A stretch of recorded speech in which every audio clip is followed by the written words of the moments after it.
And it's like,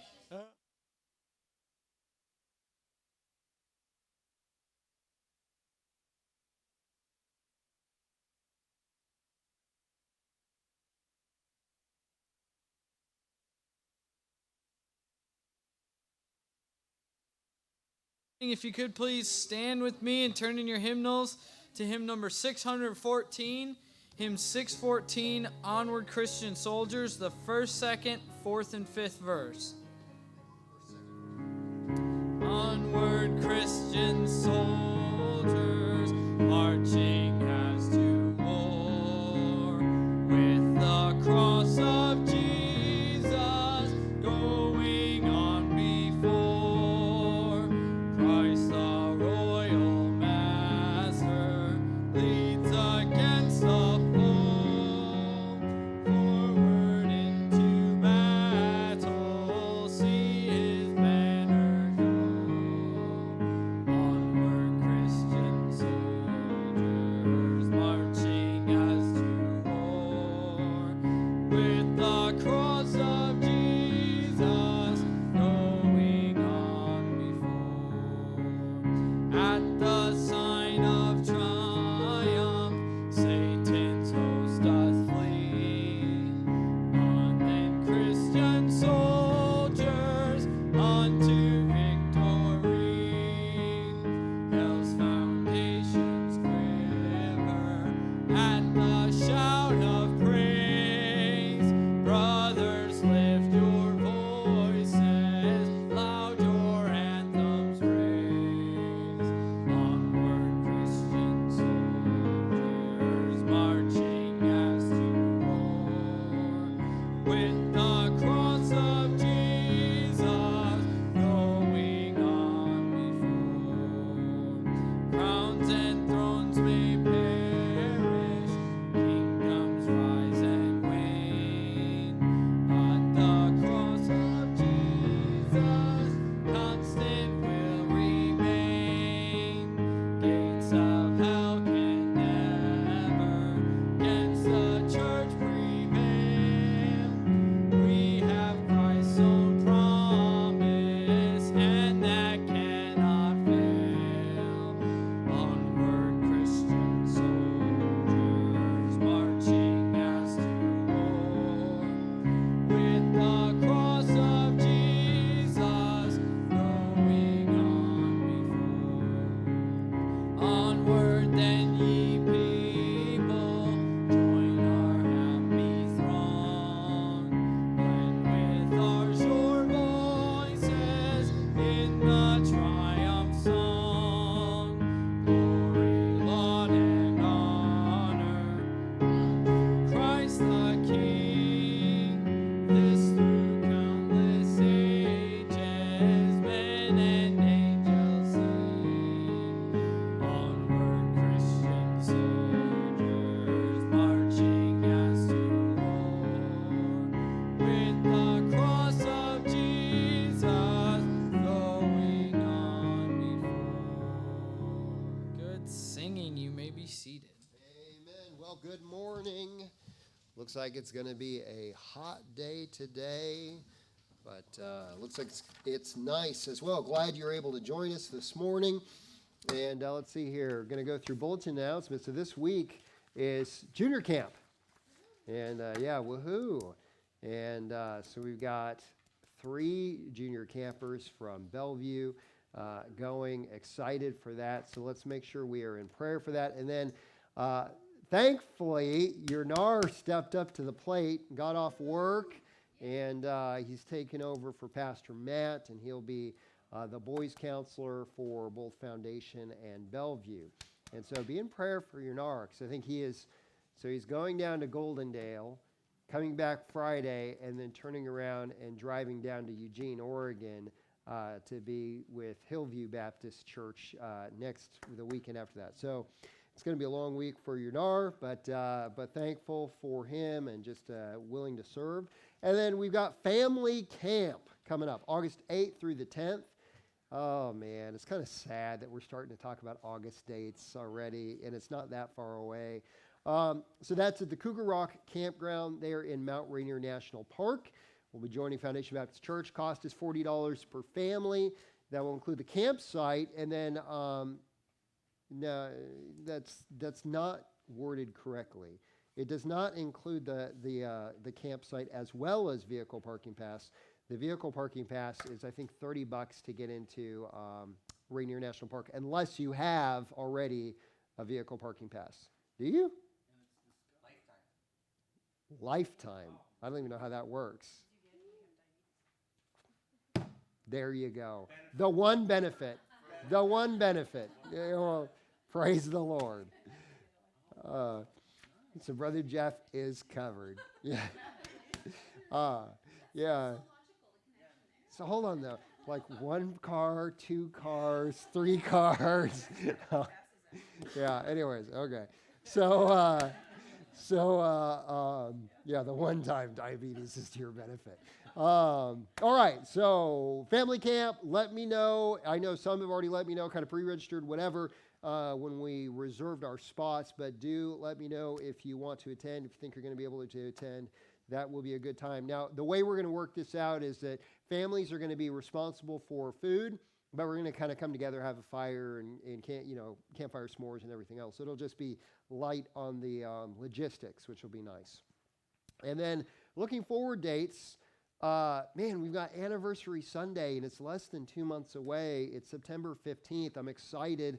Talked about this a couple times. We've got Brother Tim Schellenberger coming. Was able to talk to him a bit at senior camp, and he's going to have his whole family up with us. Church planter there in Centralia that supports us, was the assistant pastor at Woodin Valley the time when I was a member there, and he's a fantastic preacher. And so just looking forward to having he and his family. And then what we're going to do is we're going to, on that day, have a potluck and then an afternoon service.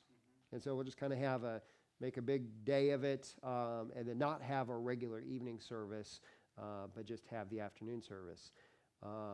And then just for you guys, I'm going to be out just a couple of weeks, so not this next Sunday, but the Sunday after that, I'm going to be hiking with Anna and Abby, so I'll be gone a Sunday. And then after Anniversary Sunday, my family and I are going on vacation. So lining up different preachers. And I'm excited. I think for the Sunday I'll be here, we get back, but I'm coming in Friday, and I'm not going to study while I'm in Hawaii. So I'm not preaching that Sunday. But hopefully we'll have Brother Dave Mayfield from Woodin Valley come to preach. And he's preached here before. Again, great preacher. He's the youth leader there at Woodin Valley. Does a fantastic job. So I'm just excited for that. And what?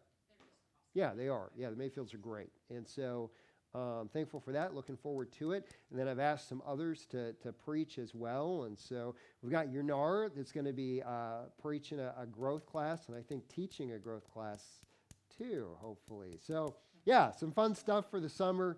Why don't we go ahead and open up 2 Chronicles 33. 2 Chronicles 33. So you go to Kings, 1 Kings, 2 Kings, 1 Chronicles, 2 Chronicles, and let me make sure I've got, Nick's waiting for me to thank you. I'm busy trying to figure out what I'm doing. So today we're going to look at, again, it is a religion. I don't think they would call it that, but we're going to look at Wicca. And if you need a pen, go and raise up your hand. Yernar has the pens there. We'll only give one to you if you promise to put it back. Or you put $5 in the thing instead. That works too. So Wicca, 2 Chronicles, chapter 33. We're going to look at verses 1 through 6. The story, or a little bit about Manasseh, and see what the Bible has to say about witchcraft. So, chapter 33 of 2 Chronicles, verse 1, the Bible says, Manasseh was 12 years old when he began to reign, and he reigned 55 years in Jerusalem. That's pretty good long time. But did that which was evil in the sight of the Lord, like unto the abomination of the heathen whom the Lord had cast out before the children of Israel. So he's just like right? The Canaanites that were in the land. For he built again the high places. Now this is why he was evil, right? The summary of it. He built again the high places, which Hezekiah, his father, had broken down. He reared up altars for Balaam and made groves and worshipped all the host of heaven and served them. Also, he built altars in the house of the Lord. How terrible is that? In the house of the Lord, whereof the Lord had said, in Jerusalem shall my name be forever. Verse 5, and he built altars for all the host of heaven in the two courts of the house of the Lord. And he caused his children to pass through the fire in the valley of the sons of Hinnom. Also, he observed times and used enchantments and used witchcraft and dealt with a familiar spirit and with wizards. He wrought much evil in the sight of the Lord to provoke him to anger. So when it says that he did that which was evil in the sight of the Lord, a big part of that, verse 6, right, is he observed times, he used enchantments, he used witchcraft, and he dealt with the familiar spirits and with wizards. Pretty clear that's evil. But let's go ahead and pray, and we'll look at Wicca and what the Bible says. Dear Heavenly Father, Lord, I thank you so much for just the ability to be in your house today. Thank you for your word that we can, again, evaluate belief systems and religions and truth claims, etc., against objective truth from you, Lord. And we pray that you would help us to do that this morning. We ask this in Jesus' name. Amen. All right. So I think I say this all the time about the church. This isn't really a church, but it's about the religious system, right? And the pitch, this was taken from a Wicca website. And the Wicca is a modern religion based off of ancient witchcraft traditions. It is a spiritual system that fosters the free thought and will of the individual, encourages learning and an understanding of the earth and nature, thereby affirming the divinity in all living things. We worship the great goddess and God, and they exist in all things. We create spells and potions that help healing, love, and harmony. Doesn't that sound good? We do not look at our path as the only way to achieve spirituality, but as one path among many to the same end. All right. So, and again, I don't write this or copy this or whatever in a critical fashion, right? As to critique it. I really just, if I were to run across somebody, right, that believed this, what would they tell you as to why you should believe it as well? Okay, so please don't take this and say pastor said that Wicca, is a modern, religion based on. No. This is their claim. How many people have heard of Wicca? I mean, most people, right? Okay. So the start date. Now, I think actually they did a good job in the pitch of saying it is a modern religion based off ancient witchcraft traditions, because that is true. It is a modern religion. In fact, I think the most modern one we've looked at, which with a start date of 1954. 1954, yeah. And if any of the things that we would look at, one might think that this would have been one of the oldest, right? Especially concerning the 2 Chronicles reference we read of witchcraft and wizards and familiar spirits, etc. But no, this was started in 1954 in England. And its traditional beliefs and practices were developed in the 40s and 50s, and 54 was really when it became publicly, it came out publicly. And then some books were published in the 50s as well. But most of this was through several books and came out through oral teachings to initiates. In 1985, Wicca was actually recognized as a religion in the United States, and that was done by a court case. And I think it was either somebody in, I think it was prison that was trying to practice this, and the officials didn't believe it was a religion, so it went to the court system, and they declared it a religion. Now, there is a founder. Again, I'm surprised about this. I thought it would have been just a mishmash of traditions and kind of that evolved. But no, there was a founder of Wicca. It's Gerald Gardner, and he is an English archaeologist and civil servant. And he is the one, and again in 54, that brought it out. So membership. It's kind of unknown. There are some studies, and it's estimated to be just under 1 million adherents worldwide, which is not large. But look at the growth pattern. In 1990, there were 8,000. This is through some surveys, right? There were 8,000 self-identified Wiccans in the U.S., very, very small number. The same study conducted in 2008 found 342,000. That's a lot more. Pew Research Center studied the issue in 2014, discovering that 0.4% of Americans, or 1 to 1.5 million, identify as Wicca or pagan, and meaning their communities continue to experience significant growth. There was an article in the Christian Post in 2018 that made this claim. This is scary. There may now be more Americans who identify as practicing witches, 1.5 million, than there are members of mainline Presbyterianism through the PCUSA at 1.4 million. That's crazy. And especially when you look at, it just started in 1954, there was 8,000, and again, those numbers are super squishy, but 8,000 in 1990, now to, potentially being more than PCUSA. And also realize, right, the Presbyterian communities continue to fracture, et cetera, with different Presbyterian groups. So, but still, that's significant. And especially, again, when we look at New Age and other things, in our area, I think you're probably going to even have a higher percentage than nationwide. So let's look at the history of Wicca. So witchcraft itself, as we read in Second Chronicles, has existed for a long time, right? Old Testament, it exists. It's when Nick's going to preach through Judges, we're going to hear some of the same, worship of pagan gods and that type of witchcraft, etc.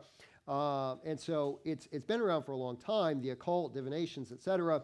But Wicca, or modern witchcraft, as I said, is essentially new. And Gardner had amassed an extensive occult background while working in Southeast Asia for the British government, where he learned the secrets of the Malaysian magical knife, the Chris. It's too bad Christianity doesn't have some the secret of the something or other. It's just kind of fun, right? Yeah, we don't. Yeah, exactly. But there's no magical knife or anything else. But so he was very much enamored with the occult and became a Mason, and oddly enough, a nudist. But we just throw that in there for historical fact. 1939, Gardner returned to England as an avid occultist, coming out of Southeast Asia, and it's believed that Gardner created his form of witchcraft upon his return to England. According to J. Gordon Melton, research suggests that Gardner did not discover a pre-existing witchcraft group. So it's not that he joined something.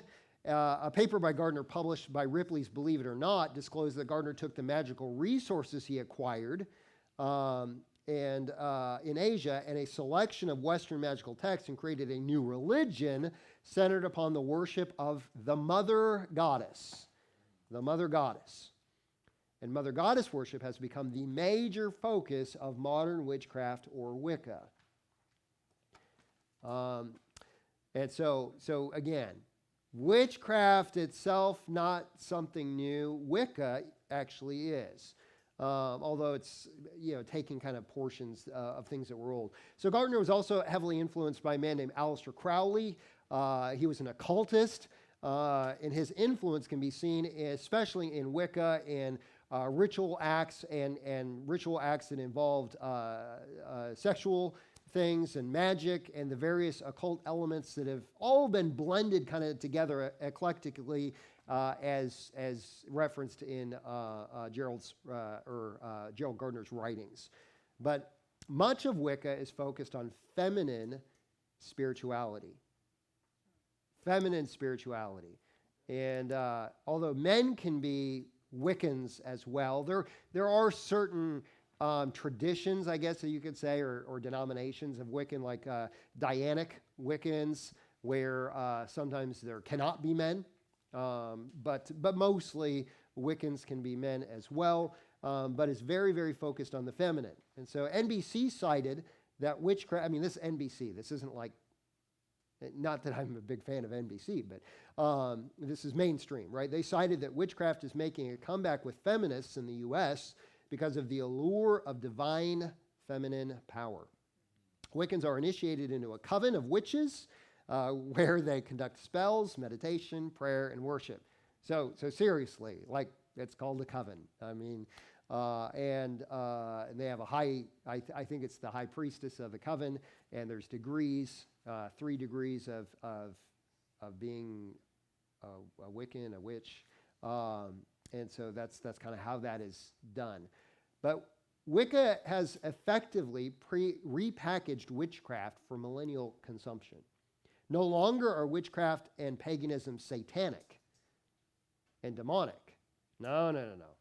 Now they're saying it's a pre-Christian tradition that promotes free thought and understanding of earth and nature. I mean, that's what we looked at in the beginning, right? It was, although this person, again, did a good job of saying it's a modern religion based off of ancient witchcraft traditions. But now the pitch is, this is a pre-existent, pre-Christian tradition, right? It's not about worshiping Satan. It's not about demons or anything else. It's about Mother Nature and I mean, we're going to get there, and yet they've got a great goddess and a horned god. I don't understand how they would say it's not about worshiping something. The question you have to ask yourself is, what are you worshiping? Okay, there are no consistently recognized sources of authority for Wicca, like the Bible, but there are certain texts and scriptures that many Wicca traditions hold to be important. The primary one being the Book of Shadows. Book of Shadows.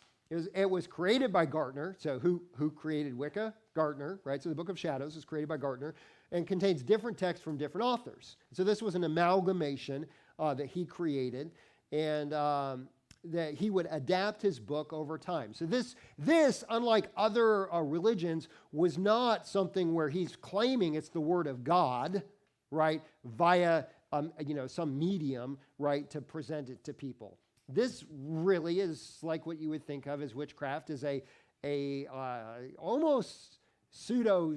I know somebody, if they're going to watch this video, they're going to say I'm completely wrong. But think pseudo spell book, a thing to be able to, right, use and your magic, right, as opposed to something divinely from God. So that's slightly different from the other religions we've looked at. And so he would add to his book over time. Text used included sections from Charles Godfrey Leland's Aradia, or the Gospel of Witches. Got to throw a gospel in there. The works of 19th, 20th century occultist Aleister Crowley, which we already mentioned, and whom Gardner knew personally. And then pieces of poetry largely composed by Gardner and his high priestess, Doreen Valente, the most notable of which is the Charge of the Goddess. Now again, everything is like goddess focused, okay? The book contained instructions for how to perform rituals and spells, as well as religious poetry and chants to use in those rituals.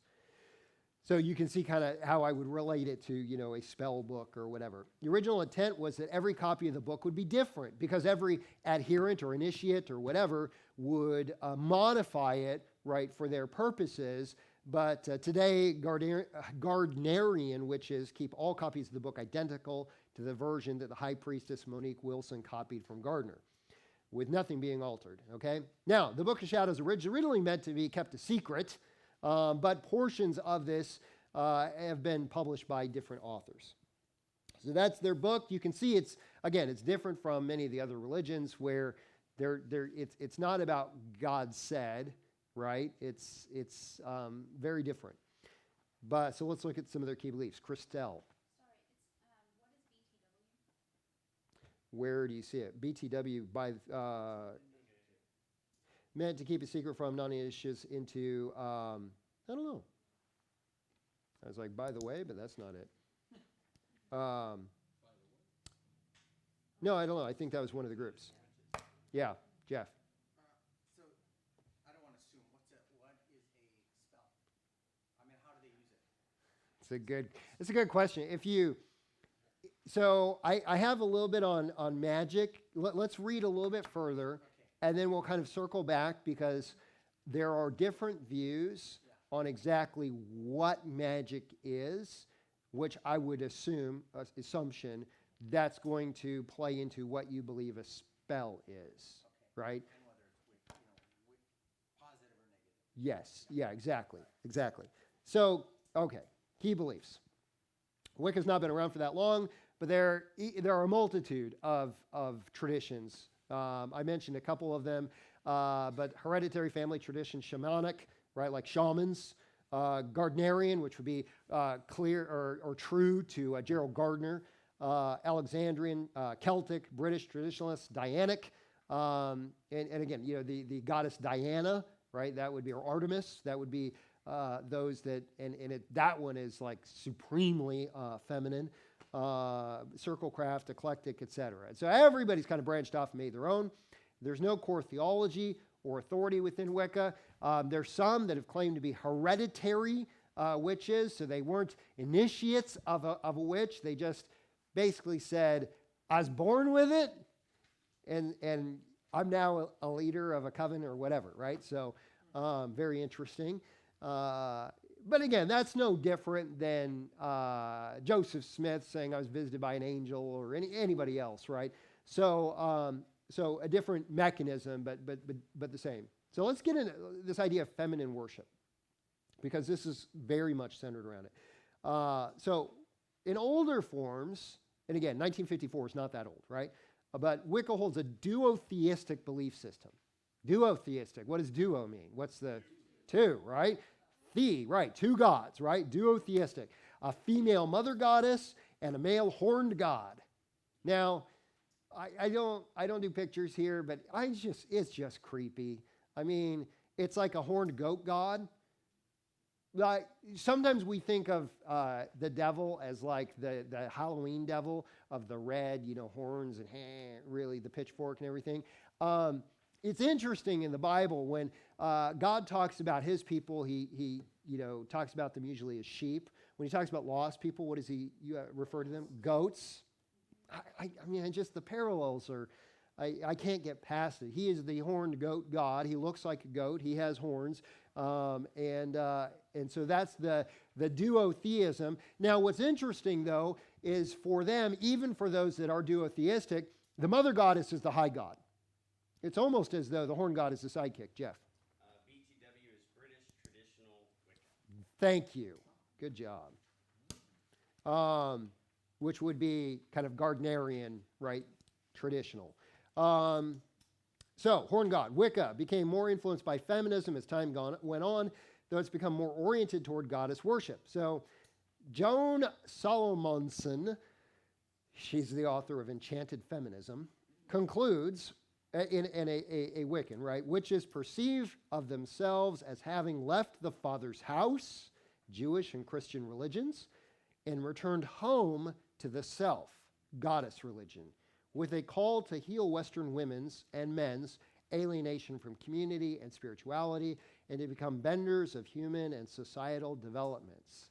So we've left the Father, right, in whatever sense they were, and they've gone to the self, which it's so accurate, right, which is it's all about me. It's not about God. And, when Satan said, yeah, but God didn't give that to you because he knew, right, you were going to be as a God. I'm surprised Satan's willing to share, the footing of just horn god to, goddess, you would think with his pride. But he's behind both, right? Wins at the end. Yeah, exactly. Exactly. So that was Joan Salomonson, which, they're very clear about it, right? So this is the idea of feminine worship. Now, and again, if you look at different traditions of Wicca, you can go anywhere from duotheism, right, of the goddess god and the horn god, to just the mother goddess. Really, those are the two kind of main forms you're going to find. So now let's talk magic. Commonly shared core belief of Wicca, as well as other forms of modern witchcraft, is the acceptance and practice of magic. Now, different Wiccans have different views on magic, but a lot of them share what Aleister Crowley, the occultist, defined magic as the science and art of causing change to occur in conformity with the will. Now, that's super amorphous, right? Which is, my will is causing a change to occur. How is it they don't say. They say, no, it's kind of like gravity.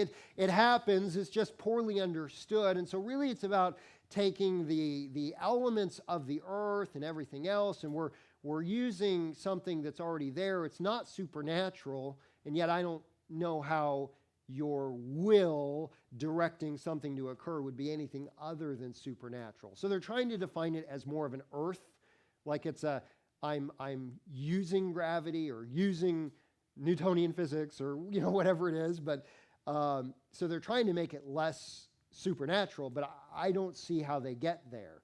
And so, as Wesley Bain says, many believe magic to be simply another law of nature, albeit one that's poorly understood and written off as fakery. And so it's not, so here's what they do. They, invocations, right? Movement, so you get some dancing or whatever in there, some music, some meditation, some tools. We saw earlier they use potions. Now, most Wiccans will say, what was the pitch? It was the threefold healing, love, and harmony. And so some have said, well, it's like we get herbs and we pray over it, and it's almost like a holistic medicine, right? That's probably the most benign of the magic to spells. Now, I'm going to give you a story that's Brother Paul Gentry. He was in, what's that town? I can't remember. Up north, Skagit Valley. It's Tulips, Mount Vernon. Thank you. He was in Mount Vernon. He was out door knocking, and he ran across a Wiccan. And he's door knocking, and Brother Paul's, he's a nice guy. He's not bombastic. And she said that she and her coven were going to put a spell on him for him to be a sodomite. Like, well, because they didn't like what he was doing. And he's like, what? And so he actually ran into her a year ago, or a year after that. And so it's interesting, and there's a whole story, his interaction, everything else. But what I found most interesting about that is anything you read on the internet, Wiccans are saying we only do, magic for good. Well, there's two, if I remember, there's two types of Wiccans too. There's the good ones, and then there's the ones that they'll hurt. Yeah. So they claim. Yeah, and because there's this the Wiccan Reed, which is, and I have it in here somewhere, but it's this, basically you're not supposed to do harm to anyone. There's a threefold rule, and so there's the rules, right? But I just found it odd that the only person I've ever known personally that's encountered a Wiccan had that happen to them. So theoretically, yeah, it's all supposed to be white magic or nice or whatever, healing, health, and supreme love. But for the record, it didn't work. Yeah, I didn't think I needed to clarify that, but yeah, that's a good clarification. So in working magic, here's Wiccans adhere to the Wiccan Reed, form of the Golden Rule, which is the central ethical law of the religion, and it harm none, do what you will. Okay?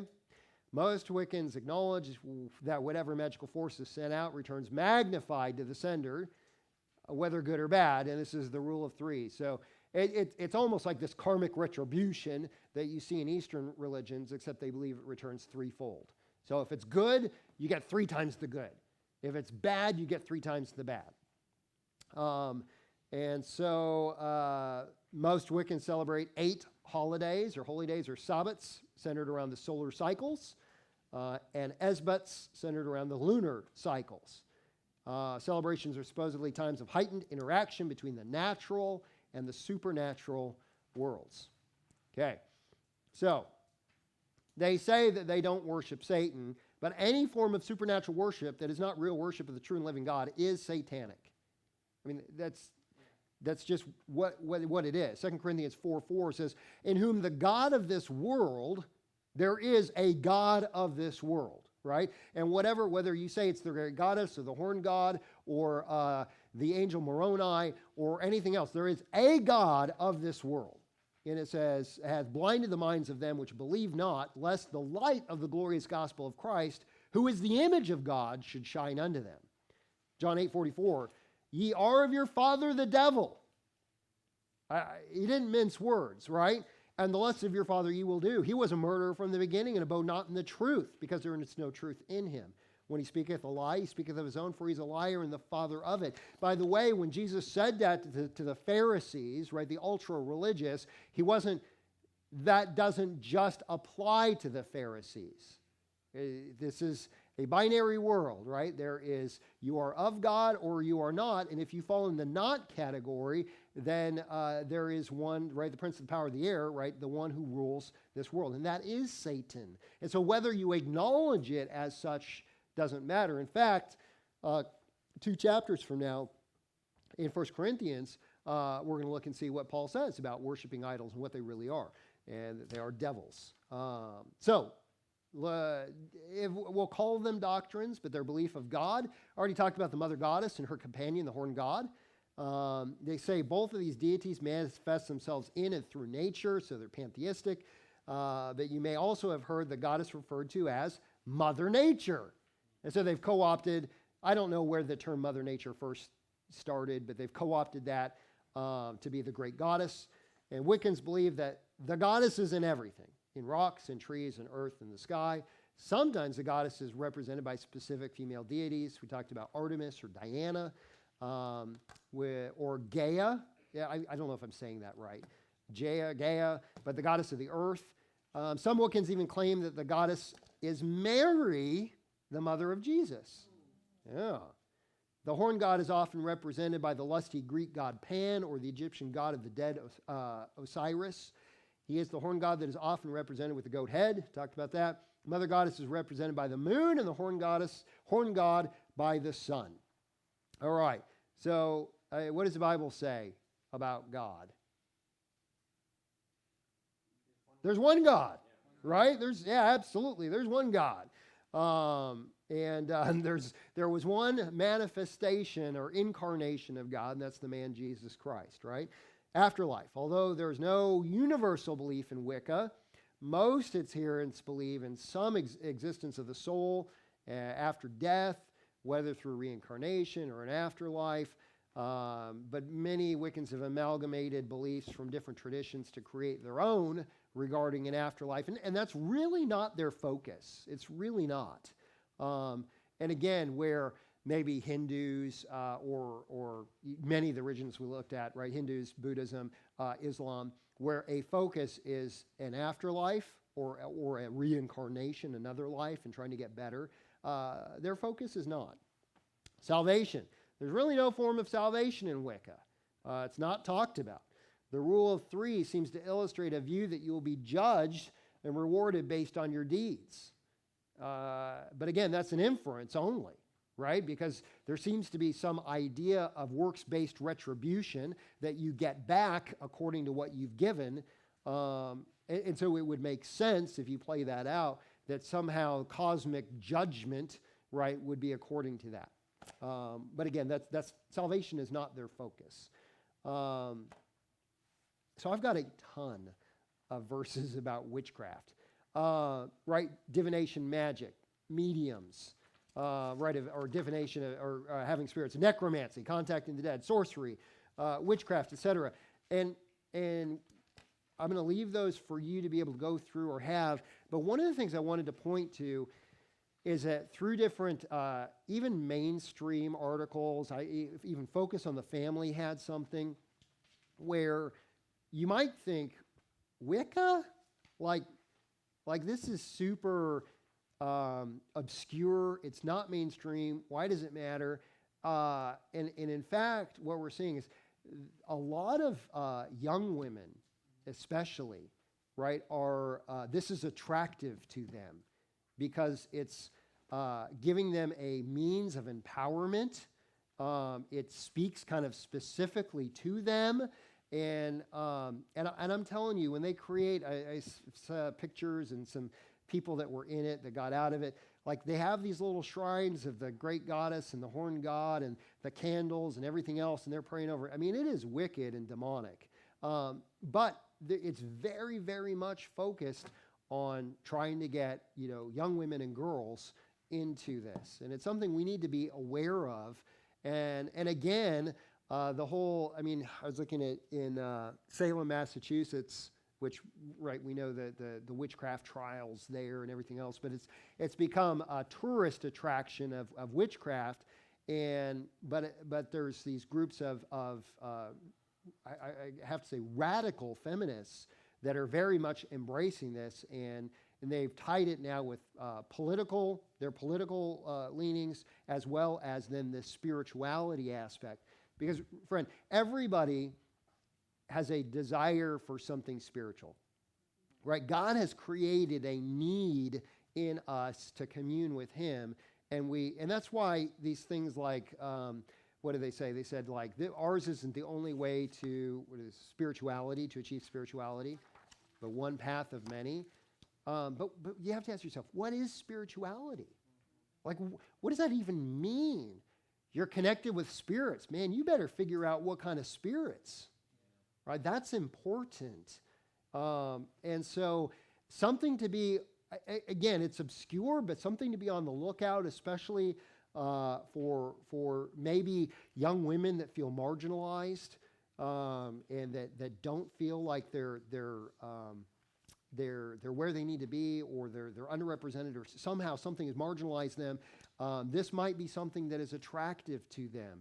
And the problem is, right, it's all about self-empowerment, whereas we don't need self-empowerment, we need Holy Spirit empowerment, right? We don't need to build up the self, we need to surrender the self to God so that God can work through us, but that is not the message that people are getting. And so you can look at this as one aspect of, and I think we saw this through the Unitarian Universalists, right? The neo-pagan movement. This would be inclusive in the neo-pagan movement. This is unfortunately becoming mainstream. I mean, the idea that you can be a Wiccan, that you can be a pagan, you can be a Druid, whatever it is, has now become mainstream, and it's okay because it gives you a sense of spirituality and builds up self. Like this, I mean, even 50 years ago, right, 70 years ago, this was, people intuitively knew, like, that's just not something you mess with. That was people that were extreme fringe, right? And again, what did they do? They took out Satan. They took out any demonic influence, whereas maybe that was once glorified. No, they've sanitized it. They've whitewashed it so that you don't know what you're doing. So we need to be aware. And again, lots and lots of verses. Take a look at those. The Bible's clear about witchcraft. Stay away from it. That Bible's also clear. It's real. Yeah, Brother Larry. Passing through the fire. What is that? So usually, if I remember right, they would serve the god Molech by passing through the fire, and they would have their kids, and there would be an idol that would be like this. And there would be a fire in its body, in its belly, and you'd take your children and you'd put it in. If the child rolls into the fire, then it was sacrificed and accepted, right? If it doesn't, then your child gets to live.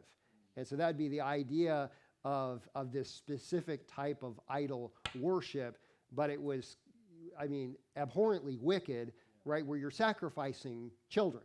I mean, it's a human sacrifice.